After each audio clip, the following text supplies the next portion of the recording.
Ayan, so para maiwasan ang pagbilaukan, mabilaukan yung bata. Ayan, itong produkto na to, itong nipple na to, nalalagyan siya ng prutas. So very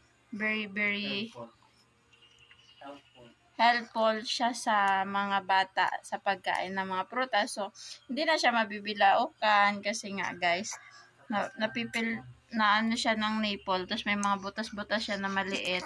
So kung makikita nyo si Baby Enzo ay sarap na sarap siya sa prutas na lansones.